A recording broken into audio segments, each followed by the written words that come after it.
Hello everyone, myself Suchita Kumari, department of geography, AVM college Jamshedpur. आज हम लोग ड्रेनेज पैटर्न ऑफ झारखंड पढ़ेंगे, जो यूजी सेमेस्टर 3 के CC7 और जीई का हिस्सा है। संरचना ने झारखंड की उच्चावच संबंधी आकृतियों को विकसित करने में केंद्रीय भूमिका निभाई है। झारखंड अति प्राचीन भूखंड होने के कारण आज निम्न पठार में बदल चुका है।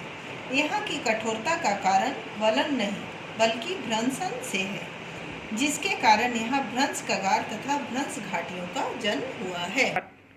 झारखंड के तीनों प्रमुख पठार टर्शियरी काल के 3 प्रमुख उत्थानों का प्रतिफल है।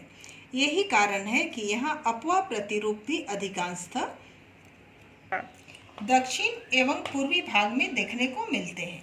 अधिकतर नदियाँ दक्षिण एवं पूर्वी भाग की ओर ही बहती है। झारखंड के भू-आकृतिक बनावट को ध्यान में रखते हुए झारखंड की नदियों को 2 भागों में बांटा जा सकता है, उत्तर की ओर बहने वाली नदियाँ और पूर्व तथा दक्षिण की ओर बहने वाली नदियाँ। उत्तर की ओर बहने वाली नदियों में सोन, उत्तरी कोयल, पुनपुन, फल्गु, पंचानन, सकरी इत्यादि प्रमुख हैं। पूर्व और दक्षिण की ओर बहने वाली नदियों में दामोदर, स्वर्णरेखा, शंख, दक्षिणी कोयल, अजय, मयूराक्षी तथा गंगा प्रमुख हैं। उत्तर की ओर बहने वाली नदियां पाट प्रदेश के उत्तर की ओर बहती हैं तथा दक्षिण और पूर्व की ओर बहने वाली नदियां रांची हजारीबाग पठार के पूर्व और दक्षिण की ओर बहती हैं। झारखंड की प्रमुख नदी घाटियां। झारखंड में निम्नलिखित 8 प्रमुख नदी घाटियां पाई जाती हैं। पहला है दामोदर नदी की घाटी, दूसरा स्वर्णरेखा की घाटी, तीसरा उत्तरी कोयल घाटी, चौथा शंख घाटी, पांचवा दक्षिणी कोयल घाटी, छठा अजय नदी घाटी, सातवां मोर या मयूराक्षी नदी घाटी और 8वां है गंगा नदी घाटी। दामोदर नदी घाटी। झारखंड के लगभग मध्य भाग में पश्चिम से पूर्व की ओर दामोदर घाटी का विस्तार मिलता है। यह झारखंड की सबसे लंबी नदी है, जिसकी लंबाई 524 किलोमीटर है। यह भ्रंशित द्रोणी का उदाहरण है, जो रांची और हजारीबाग पठार के बीचों बीच बहती है। यह लातेहार के टोरी क्षेत्र से निकलकर लातेहार, चतरा, रामगढ़, बोकारो, धनबाद होते हुए पश्चिम बंगाल में प्रवेश कर हुगली नदी में मिल जाती है।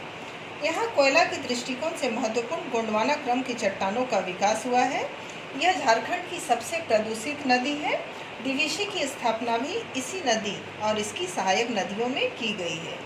दामोदर में तेनुघाट और पंचेत 2 बांध बनाए गए हैं। डीवीसी के बनने से पहले इसे बंगाल के शोक के नाम से जाना जाता था। इसकी सहायक नदियां हैं बराकर, बोकारो, कोनार इत्यादि।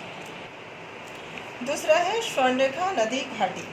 दक्षिण झारखंड की सबसे महत्वपूर्ण नदी स्वर्णरेखा पश्चिम में रांची पठार के नगरी में प्रारंभ होकर पूर्व की ओर बहती हुई मुरी के पास यह दक्षिण की ओर मुड़ जाती है पश्चिम बंगाल में। फिर वह चांडिल में आकर दक्षिण पूर्व की ओर बहती हुई बहरागोड़ा के पास जाकर पश्चिम बंगाल में प्रवेश करती है। उसके बाद उड़ीसा में जाकर स्वतंत्र रूप से बंगाल की खाड़ी में मिल जाती है। इसकी प्रमुख सहायक नदियाँ हैं जुमार, कांची, राढ़ू इत्यादि। यह नदी कई जलप्रपात बनाती है, जिनमें स्वर्णरेखा में हुंड्रू जलप्रपात, कांची में दसम जलप्रपात, राढ़ू नदी में जोन्हाफुल इत्यादि। इस नदी में 2 डैम भी बनाए गए हैं, जिनमें गेतलसूप डैम और चांडिल डैम प्रमुख हैं।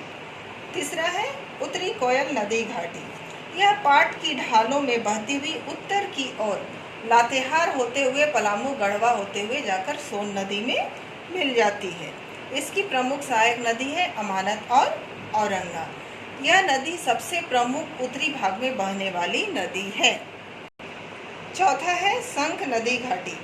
गुमला के चैनपुर से निकलकर सिमडेगा होते हुए दक्षिण कोयल में यह आगे जाकर मिल जाती है।